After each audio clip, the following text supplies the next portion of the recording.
Africa के देश Namibia पहुंचे भारत के प्रधानमंत्री। नाम्बियाई ढोल बजाकर दोनों देशों के रिश्तों को मजबूत किया।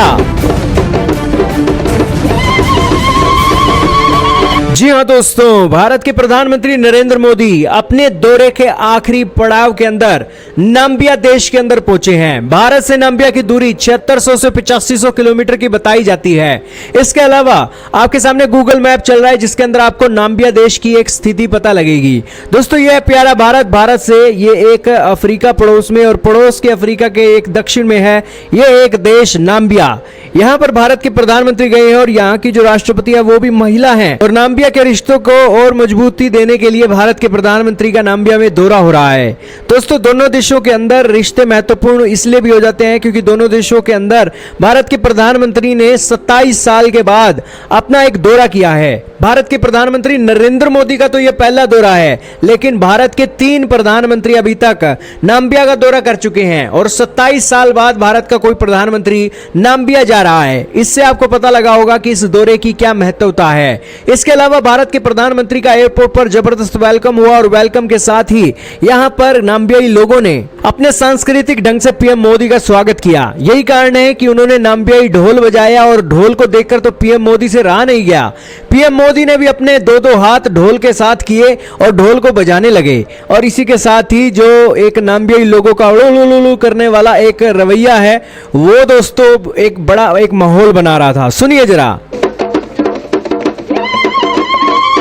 तो दोस्तों आपने सुना ये है नाम्बियाई संस्कृति और आइए बताते हैं कि भारत और नाम्बिया के बीच में ट्रेड कितना होता है और कितने लोग नाम्बिया के अंदर रहते हैं।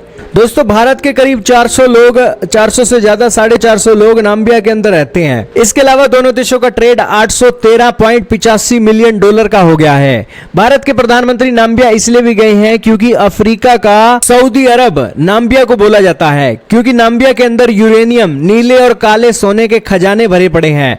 पीएम मोदी की यात्रा यहाँ पर उन चीजों को ढूंढने के अंदर एक महत्वपूर्ण योगदान कर सकती है। दोस्तों इस विजिट के अंदर यूरेनियम के निर्यात और तेल गैस की खोज में भारत के सहयोग पर समझौता हो सकता है जो इस दौरे की अहमियत को बढ़ा देता है। भारत के लिए यह दौरा बड़ा फायदे का सौदा हो सकता है क्योंकि नाम्बिया में कीमती खजानों का एक बड़ा भंडार है। कई एक्सपर्ट नाम्बिया को अफ्रीका का सऊदी अरब तक कह देते हैं।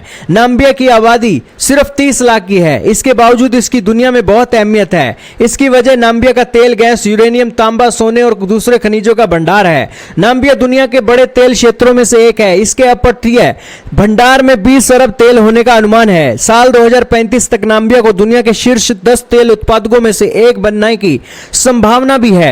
नाम्बिया में गैस की भी महत्वपूर्ण खोज हालिया वर्षों में शुरू हुई है और भविष्य में भी नाम्बिया का जो दबदबा है बड़े स्तर पर रहने वाला है। यही कारण है कि भारत के प्रधानमंत्री ने अफ्रीका के कई देशों के अंदर नाम्बिया का दौरा चुना और 27 सालों के बाद एक प्रधानमंत्री के तौर पर वहां पर पहुंचे। आपका क्या मानना है दोस्तों नाम्बिया के अंदर भारत के प्रधानमंत्री नरेंद्र मोदी के इस दौरे के बारे में कमेंट सेक्शन में हमें जरूर बताइएगा।